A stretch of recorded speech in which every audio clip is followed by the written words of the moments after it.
Iblis ingin Anda berpikir bahwa Tritunggal itu membingungkan.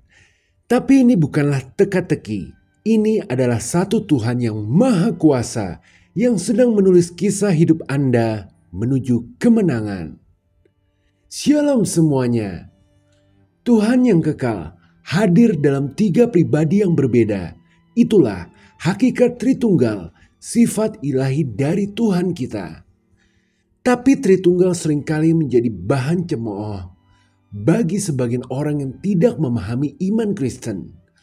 Padahal Alkitab dengan jelas mengungkapkan bahwa Tritunggal bukanlah sebuah doktrin yang abstrak, melainkan sebuah kenyataan. Karena mulai dari sebelum penciptaan hingga detik ini, bahkan sampai nanti saat kita menerima kemuliaan di surga, setiap pribadi, baik itu Bapa, Yesus, dan Roh Kudus, ternyata telah memainkan peran yang unik tetapi harmonis dalam bekerja.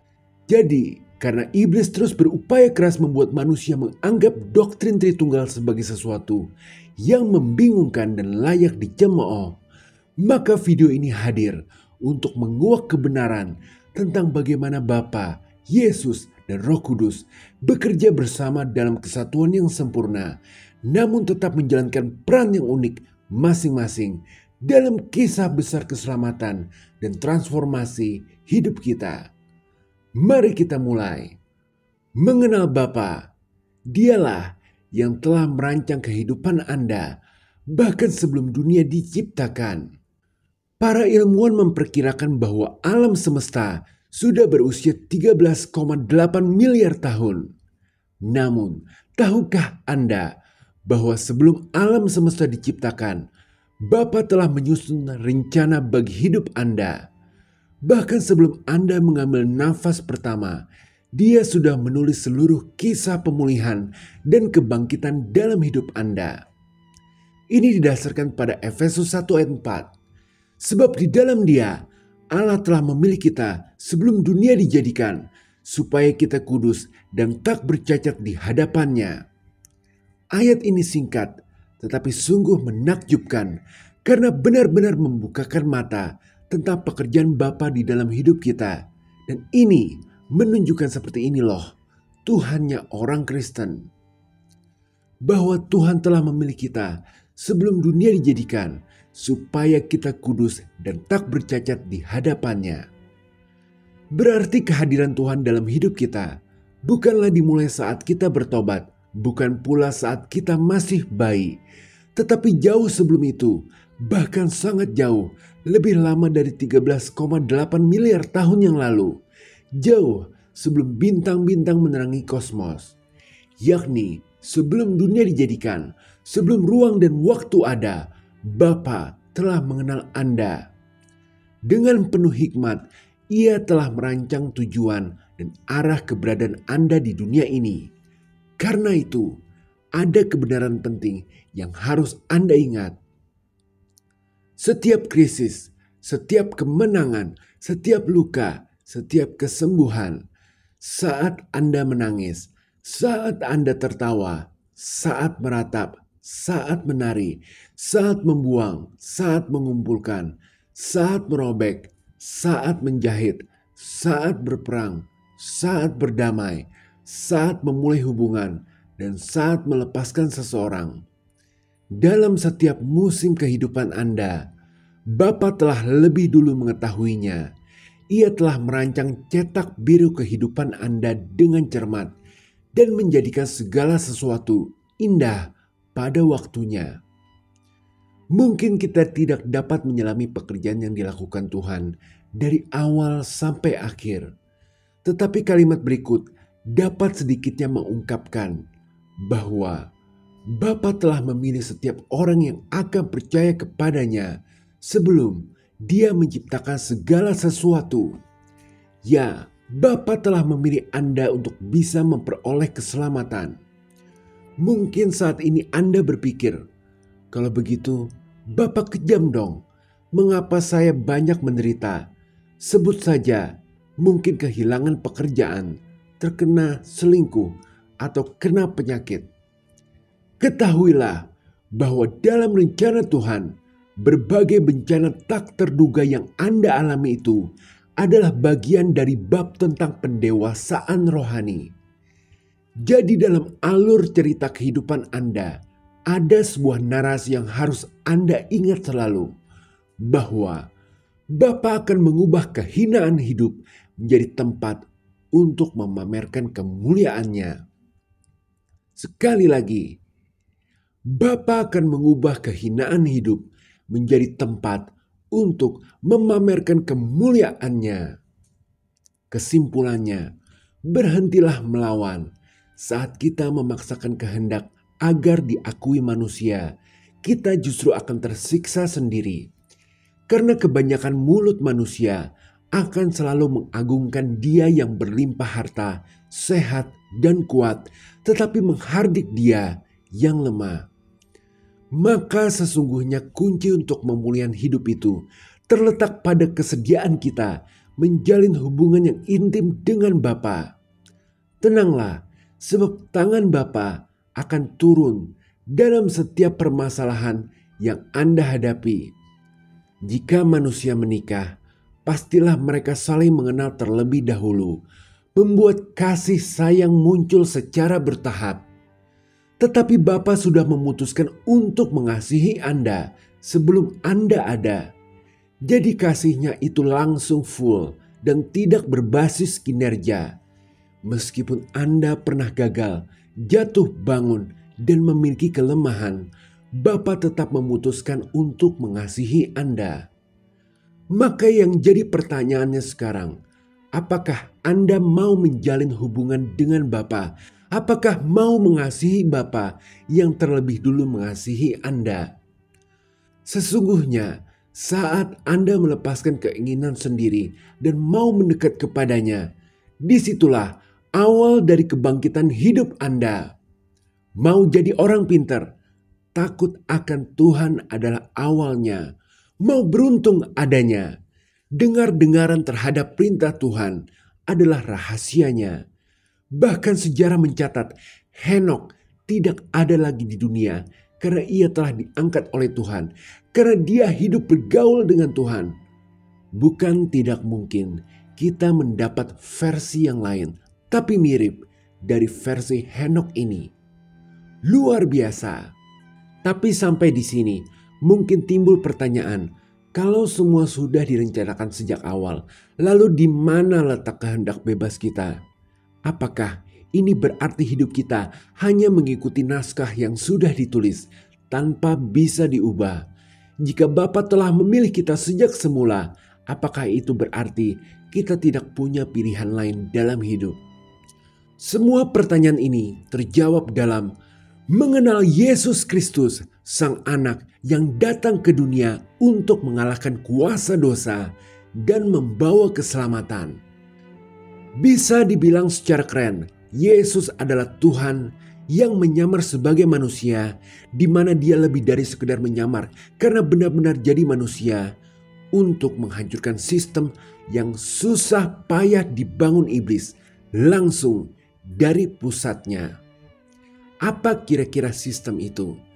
Yakni cara pandang bahwa segala sesuatu adalah tentang kekuasaan. Ya, kehendak manusia untuk berkuasa inilah yang bisa disebut sebagai spirit atau semangat dari Lucifer. Di mana jika kehendak untuk berkuasa menjadi prinsip utama dalam kehidupan, maka yang terjadi adalah kehancuran, baik secara individu maupun masyarakat. Kehendak ini menciptakan pola pikir egois yang mengabaikan nilai-nilai kerjasama, gotong royong, dan kebersamaan. Akibatnya, hubungan antar manusia menjadi retak, masyarakat tercerai-berai, dan harmoni dalam sosial menjadi lenyap, tergantikan oleh ambisi pribadi. Ketika semangat kekuasaan mendominasi, manusia cenderung melihat orang lain bukan sebagai mitra atau sesamamu manusia, melainkan sebagai alat atau bahkan ancaman. Mereka yang memiliki kekuasaan akan berusaha mempertahankannya dengan segala cara, bahkan jika itu berarti menindas yang lemah, menginjak-injak keadilan, atau mengorbankan nilai-nilai kemanusiaan. Di sisi lain, mereka yang haus kekuasaan namun belum memilikinya, akan melakukan apa saja untuk meraihnya, termasuk memecah belah, menyebarkan kebencian, atau memanipulasi kebenaran. Inilah sistem yang Yesus sengaja datangi untuk menghancurkannya. Sistem di mana kekuasaan ditempatkan di atas kasih, di mana dominasi lebih dihargai daripada pelayanan, dan di mana kepentingan diri sendiri lebih penting daripada kebaikan bersama. Iblis telah lama membangun sistem ini sejak awal penciptaan ketika ia membisikkan gagasan kepada Hawa bahwa Tuhan adalah penguasa otoriter yang harus dilawan demi mendapatkan kebebasan. Namun pada kenyataannya, kebebasan yang ditawarkan iblis hanyalah ilusi, sebuah perbudakan baru di bawah nama kuasa nafsu untuk berkuasa. Yesus hadir untuk menghancurkan sistem ini langsung dari akarnya, yakni kerajaan dunia. Dia tidak hanya memberikan ajaran tentang kerajaan Allah yang berbeda dari kerajaan dunia, padahal Dia Tuhan yang kekal. Ini didasarkan pada Filipi 2 ayat 7-8. Melainkan telah mengosongkan dirinya sendiri dan mengambil rupa seorang hamba dan menjadi sama dengan manusia. Dan dalam keadaan sebagai manusia, ia telah merendahkan dirinya dan taat sampai mati, bahkan sampai mati di kayu salib. Dia menjalani hidup sebagai teladan nyata dari nilai-nilai kasih tersebut, sebagai Tuhan yang menjadi manusia, dengan tidak menggunakan kekuasaannya untuk menindas atau menguasai, tetapi untuk membebaskan, menyembuhkan, dan memulihkan. Agar lebih menarik seperti drama Korea, pikirkan ini. Yesus itu seperti bos yang menyamar dan membiarkan dirinya diperlakukan sebagai karyawan tingkat pemula. Bukan berarti bos itu sudah miskin. Sesungguhnya otoritas dan kekayaannya tetaplah ada. Yesus untuk sementara meninggalkan status maha tingginya dan mengambil tempat terendah sebagai seorang hamba. Bukan berarti Yesus berhenti menjadi Tuhan, tetapi Dia memilih untuk membatasi kuasanya sehingga menjadi kosong melompong, membuat Yesus sepenuhnya mengalami kerentanan hidup seorang manusia, yakni kelaparan, kelelahan, godaan, penolakan, dan lain-lain. Semua demi untuk menumbangkan seluruh sistem yang korup itu, tetapi sambil juga menyelamatkan manusia agar tidak terhilang selamanya. Karena ternyata sistem kekuasaan iblis itu sudah mendarah daging dalam hidup manusia. Ya, melalui kematiannya di kayu salib, Yesus menunjukkan bahwa kekuatan sejati bukanlah tentang dominasi atau kontrol, melainkan tentang pengorbanan diri demi kebaikan orang lain. Dengan kebangkitannya, Dia membuktikan bahwa sistem kekuasaan iblis dapat dikalahkan oleh kasih, kebenaran, dan kerendahan hati. Sungguh luar biasa. Berarti Yesus telah memberikan jalan keselamatan secara real. Selain mengatasi ketidakmampuan kita melaksanakan hukum Tuhan melalui kasih karunia pengampunan, Yesus juga telah memberikan sebuah cara hidup yang dapat membawa kemajuan dalam hidup manusia, yakni saling melayani, bekerja sama, dan mengutamakan kepentingan bersama daripada ambisi pribadi, di mana ini adalah esensi dari menyalibkan daging atau memikul salib, bukan menambah beban peraturan, melainkan memberikan pembebasan yang menguntungkan. Sampai di sini, fakta-fakta Yesus di atas juga telah memberikan kita sebuah jawaban atas pertanyaan tadi yang sangat mendalam itu. Kalau semua sudah direncanakan sejak awal, lalu di mana letak kehendak bebas kita?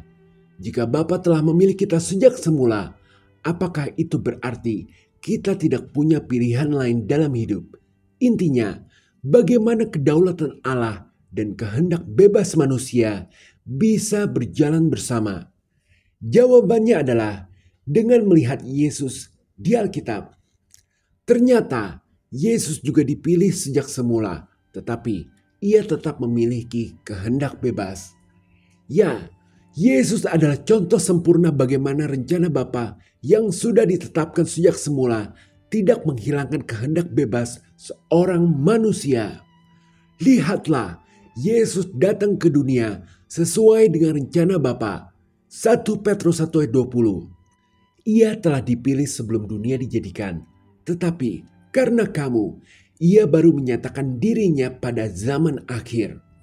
Artinya, Yesus tidak muncul secara kebetulan karena memang sudah menjadi bagian dari rencana keselamatan Allah. Tetapi Yesus tetap memiliki kehendak untuk memilih. Lihatlah dalam Matius 26 ayat 39. Maka ia maju sedikit, lalu sujud dan berdoa. Katanya, "Ya Bapakku, jikalau sekiranya mungkin, biarlah cawan ini lalu daripadaku.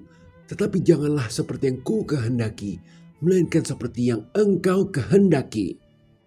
Di Taman Getsemani, Yesus menunjukkan bahwa ia bisa saja memilih untuk tidak taat.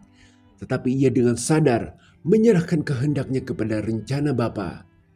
Ya, Bapa memang sudah memiliki rencana, tetapi manusia tetap memiliki kehendak untuk bisa memilih antara mau mentaatinya atau tidak.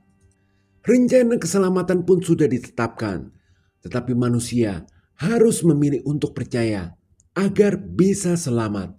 Yohanes 3 ayat 16. Karena begitu besar kasih Allah akan dunia ini, sehingga ia telah mengaruniakan anak yang tunggal, supaya hidup orang yang percaya kepadanya tidak binasa, melainkan beroleh hidup yang kekal. Keselamatan tersedia bagi semua, tetapi hanya mereka yang memilih percaya yang akan menerimanya. Yudas Iskariot adalah contoh bahwa orang tetap bertanggung jawab atas pilihan hidupnya. Yudas telah dipilih untuk selamat, bahkan masuk ke dalam 12 orang pilihannya. Saat Yesus tahu Yudas akan mengkhianatinya, ia tidak mencegahnya. Dia memberikan waktu dan kesempatan untuk berubah. Tetapi sayang, Yudas tetap memilih untuk menjual Yesus. Ini benar-benar menunjukkan bahwa meskipun Allah Tritunggal tahu apa yang akan terjadi, manusia tetap memiliki kehendak untuk bisa memilih jalan hidupnya. Kita hidup dalam rencana Tuhan, tetapi tetap bisa memilih untuk tidak mau masuk dalam rencananya. Jadi hidup bukanlah sekedar mengikuti naskah yang sudah ditulis, yang tanpa bisa diubah. Bapa telah menetapkan rencana besarnya, tetapi dalam rencana itu, manusia diberikan kebebasan untuk memilih bagaimana meresponnya. Seperti Yesus yang sudah ditetapkan untuk menjadi juru selamat, tetapi ia tetap memilih untuk taat. Kita juga sudah diberikan kesempatan untuk menerima keselamatan, tetapi kita sendiri yang memutuskan apakah kita mau hidup dalam rencananya atau menolaknya. Pilihan ada di tangan kita.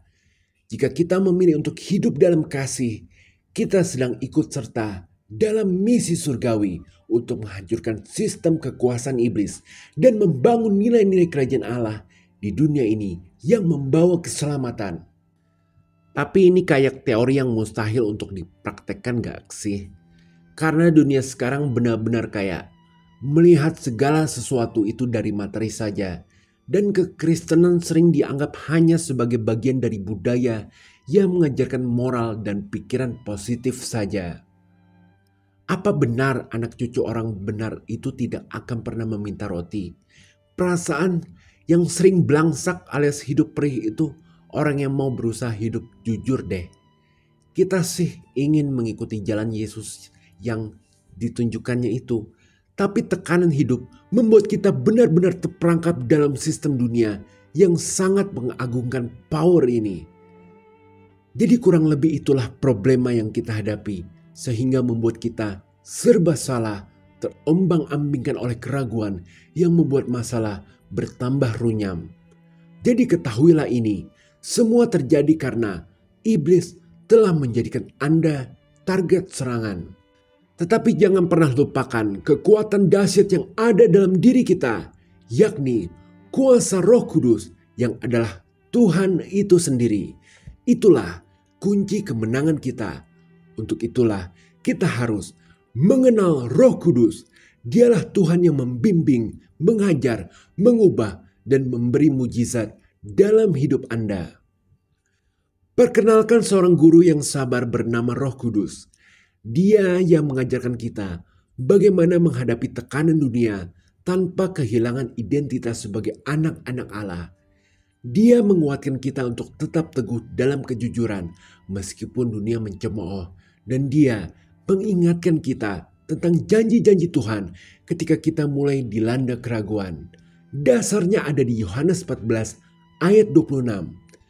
Tetapi penghibur, yaitu Roh Kudus yang akan diutus oleh Bapa dalam namaku, dialah yang akan mengajarkan segala sesuatu kepadamu dan akan mengingatkan kamu akan semua yang telah kukatakan kepadamu. Peran Roh Kudus bukanlah untuk memperkenalkan ajaran atau doktrin baru, tetapi untuk menerangi dan menerapkan ajaran Yesus dalam kehidupan para pengikutnya. Mungkin bagi dunia, Alkitab hanyalah sebuah cerita kuno yang kebetulan nilai-nilai yang terkandung di dalamnya sanggup membangun peradaban modern, yakni dunia barat.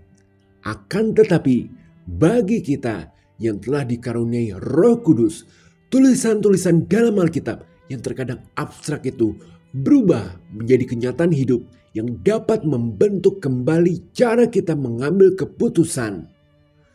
Sebagai guru, Roh Kudus bukan sekedar menyampaikan informasi untuk menambah wawasan saja, seperti seorang guru matematika yang mengajarkan perkalian agar muridnya tahu cara menghitung.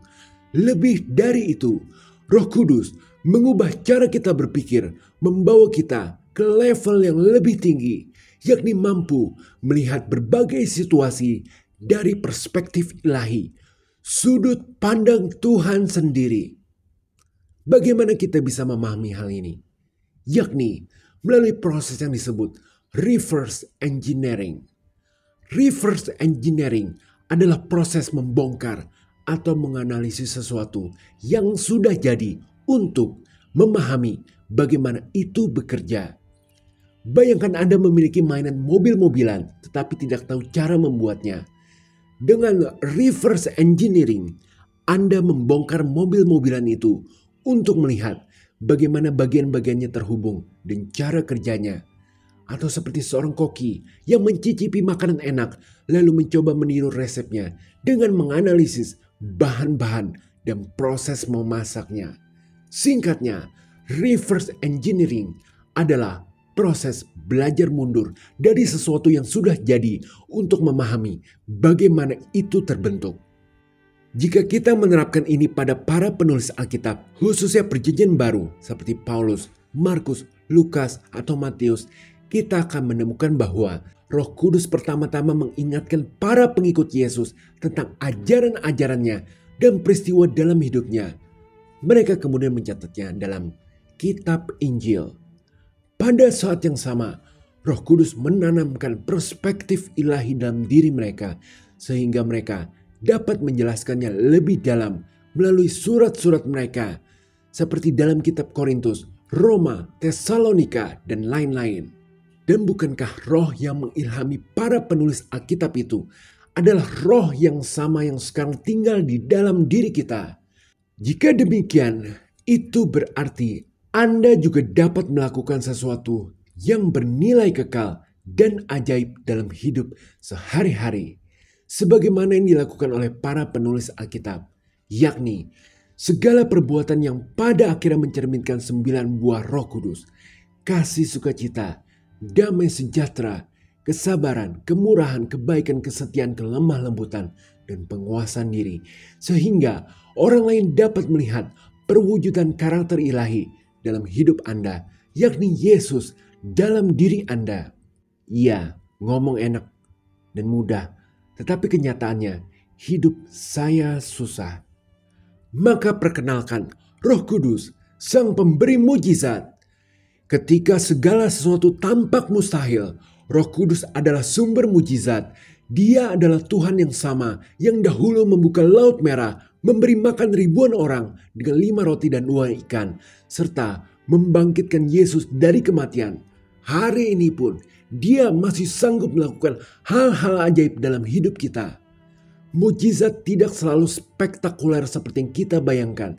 Kadang-kadang mujizat itu datang dalam bentuk pintu yang tiba-tiba terbuka saat kita sudah hampir putus asa, atau mungkin dalam bentuk damai sejahtera yang melingkupi hati kita di tengah badai kehidupan.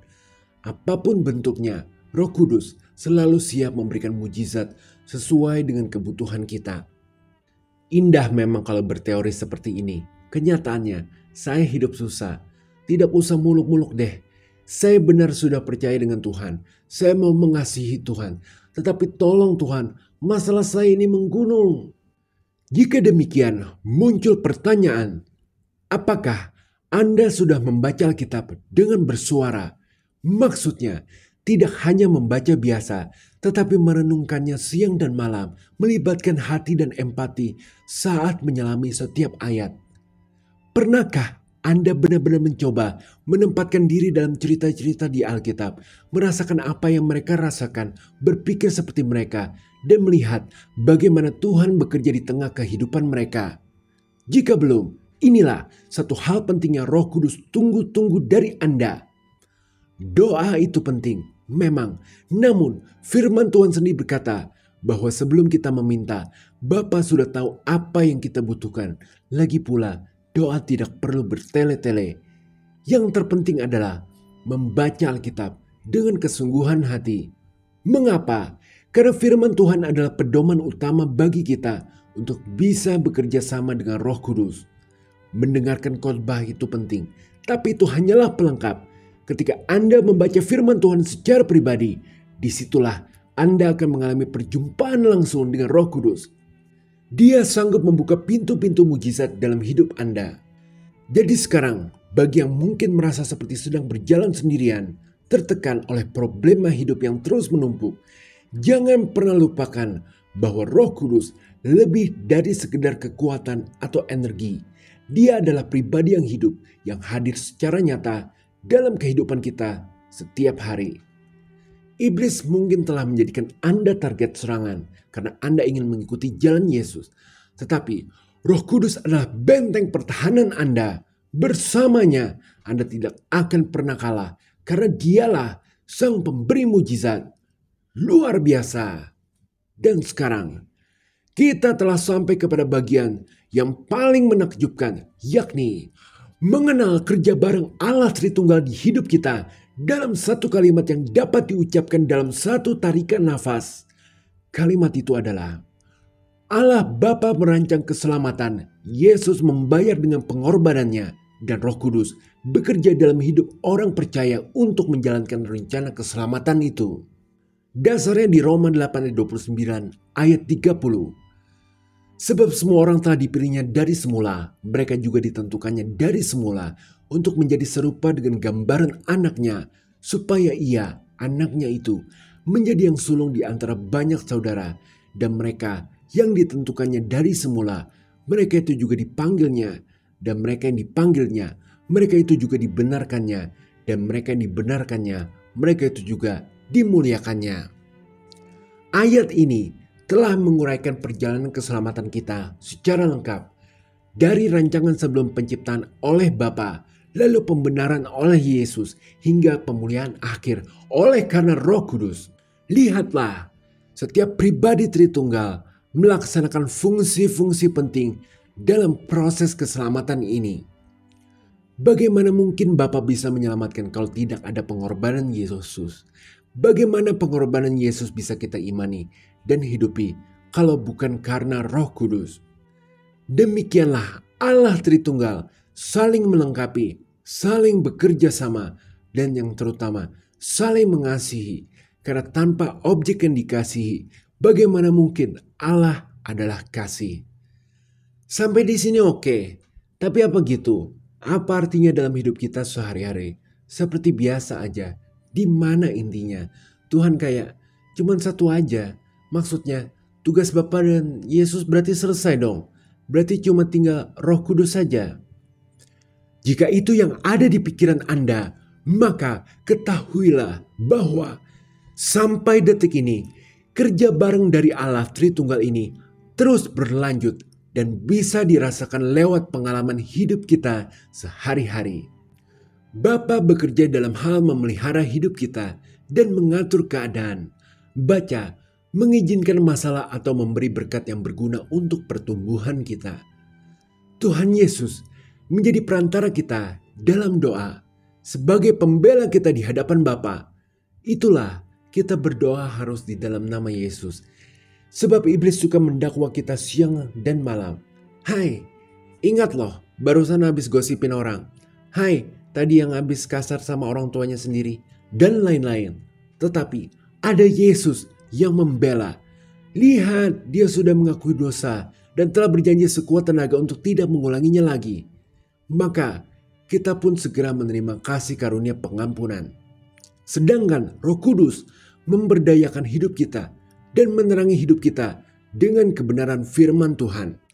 Dan tahukah Anda bahwa Anda dapat merasakan Allah Tritunggal saat ini juga, dan ini yang tidak dapat dirasakan oleh orang dunia. Yakin 100% Anda secara bersamaan dapat merasakan otoritasnya Bapa, rasa persahabatan dengan Yesus, dan bimbingan hikmat oleh Roh Kudus. Betul kan? Disiplin dari Bapa membentuk karakter Anda agar bisa taat. Teladan dari Yesus membimbing pilihan Anda untuk mau berbuat kasih serta melayani. Dan kuasa Roh Kudus memungkinkan Anda untuk mengalami transformasi menjadi manusia baru. Dan ini terakhir sebagai penambah wow-nya. Setiap detik 24 jam dalam 7 hari, Bapa, Yesus, dan Roh Kudus sedang mendiskusikan hidup Anda dan mereka sepakat untuk menolak kata gagal dari iblis kepada hidup Anda. Agar lebih mudah, bayangin grup WhatsApp. Isi 3 orang, 24 jam aktif bertukar pesan dengan topik keselamatan hidup Anda dari ancaman iblis. Ini bukan karangan, melainkan fakta Alkitab. Dasarnya di Roma 8 ayat 34. Kristus Yesus yang telah mati, bahkan lebih lagi, yang telah bangkit, yang juga duduk di sebelah kanan Allah, yang malah menjadi pembela bagi kita. Ini fakta satu kita, yakni mengenai Yesus yang lagi duduk di sebelah kanan Bapa, menjadi pembela bagi kita. Ini bukan sesekali, tetapi terus-menerus. Bukankah kita sebagai manusia sangat mudah jatuh dalam kesalahan? Demikian, Yesus terus-menerus melakukan pembelaan bagi kita. Sekarang fakta keduanya di ayat Roma 8 ayat 26. Demikian juga Roh membantu kita dalam kelemahan kita, sebab kita tidak tahu bagaimana sebenarnya harus berdoa. Tetapi Roh sendiri berdoa untuk kita kepada Allah dengan keluhan-keluhan yang tidak terucapkan. Lihat, benarkan ini Roh Kudus juga menjadi perantara bagi kita dengan keluhan-keluhan yang tidak terucapkan. Maka grup WhatsApp abadi dari Bapa, Putra, dan Roh Kudus ini sangat nyata, real, dan benar, di mana itu untuk memelihara diskusi yang berkelanjutan tentang kebutuhan, pertumbuhan, tantangan, serta potensi ancaman dari iblis terhadap hidup kita. Isi chatnya kayak, Yesus secara aktif menyampaikan kasus Anda di hadapan Bapa, menyoroti pekerjaan yang telah diselesaikan untuk nama Anda, dan mendukung sumber daya yang Anda panjatkan lewat doa. Sementara itu, Roh Kudus mengkomunikasikan kebutuhan terdalam Anda yang kebetulan Anda lupa atau bahkan yang tidak dapat Anda ungkapkan sendiri dalam doa. Tangisan Anda pun Roh Kudus tahu artinya loh. Dan Bapa sebagai ayah yang tidak akan pernah memberikan kalajengking itu, memberikan penyediaan dari surga atas hidup Anda, serta memastikan rencana indahnya terjadi dalam hidup Anda. Meskipun sesekali dia harus mengizinkan Anda terkena masalah, tetapi dipastikan itu tidak akan melebihi kekuatan Anda. Ketahuilah, percakapan ilahi atau istilah kita, grup WA abadi ini, tidak pernah berhenti untuk istirahat, liburan, atau tidur. Selama Anda masih bernafas, percakapan ini terus berlanjut tanpa gangguan. Hingga saat Bapa memutuskan untuk menutup usia kita, Roh Kudus berkata, akhirnya dia berhasil mencapai garis finish. Lalu Bapa menjawab, segeralah menjemput anakku, aku telah menyediakan mahkota kebenaran baginya. Kemudian Yesus berkata, "Biarkan aku yang menjemputnya sendiri." Jujur, ini adalah momen yang sangat mengharukan dan dinanti oleh kita semua. Apa sih kira-kira arti semuanya ini? Artinya, sungguh nilai Anda di mata Tuhan itu sangat berharga. Saking berharganya, Anda boleh memakai ungkapan Daud, "Tuhan menjaga Anda karena Anda adalah biji matanya." Dari luka yang Anda alami di masa lalu, pergumulan yang Anda hadapi saat ini, dan tantangan yang ada di masa depan, semua didiskusikan secara serius oleh Tuhan. Maka ini dapat menjelaskan mengapa kita pasti mengalami waktu yang tepat dalam menerima jawaban doa, penyediaan tak terduga untuk kebutuhan yang tak terucapkan, dan juga perlindungan dari bahaya yang sering kita tak sadari.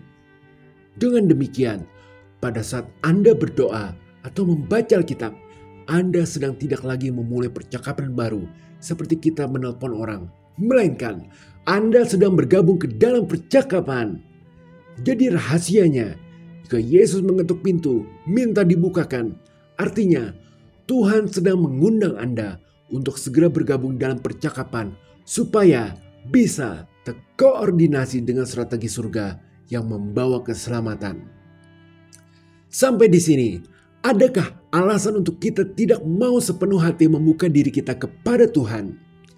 Iblis mungkin akan membisikkan 1001 alasan, tetapi keputusan tetap di tangan kita. Maka sebagai pengingat, pekerjaan Allah Tritunggal dalam kehidupan kita sebagai orang Kristen bukan sekedar teori ngejelimet, melainkan realita yang hidup dan nyata. Setelah kita memahami bagaimana setiap pribadi Allah Tritunggal, yakni Bapa, Yesus, dan Roh Kudus yang bekerja secara unik namun tetap satu, akan mengubah cara kita menjalani hidup. Mengakui rencana kedaulatan Bapa membawa ketenangan di tengah lika-liku kehidupan. Mengikuti teladan Yesus dalam melayani dengan rendah hati membuka jalan bagi dampak yang luar biasa, bahkan di tengah budaya yang seringkali bertentangan dengan nilai-nilai kerajaan Allah. Dan menyerahkan diri kepada bimbingan Roh Kudus mempercepat proses pembentukan karakter Kristus dalam diri kita. Tuhan 3 dalam 1 yang merancang keselamatan kita, membelinya dengan darahnya dan menyempurnakannya melalui kuasanya. Itulah Allah Tritunggal, Tuhan kita orang Kristen. Haleluya, amin. Jika berkenan, berikan like, share, subscribe, serta komen. Tuhan Yesus memberkati.